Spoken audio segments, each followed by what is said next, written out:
to be meta verified on Instagram. Hello and welcome to Quick Guide. I'm up with another quick and easy tutorial video on how to be meta verified on Instagram. For that, you'll have to be eligible for some criteria on Instagram. After that, if Instagram finds you eligible for their criteria, then you will get a blue tick on your profile name. So to get started, open your Instagram application on your mobile device. Once you're on the home page, click on your profile icon at the bottom of the screen. You will reach to your profile page. Here, click on the three horizontal lines at the top of the screen.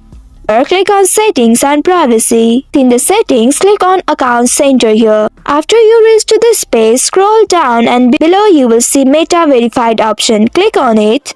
Keep in mind that Meta Verified is not available for the people younger than 18 years of the age. You will have to be eligible for following criteria to get Meta Verified on Instagram. Or click on Joint Waitlist. You will receive this message. Here it says Instagram will send you notification via email or appear in the Facebook or Instagram app when Meta Verified is available to you. Now Instagram will review your account and sends you notification once you are eligible for your Meta Verification. That's all for today's video. Thanks for watching till the end. If you found this video helpful, don't forget to like, share and subscribe the channel. Also hit that bell icon to get notifications on more such helpful tutorials. See you in next video. Stay connected.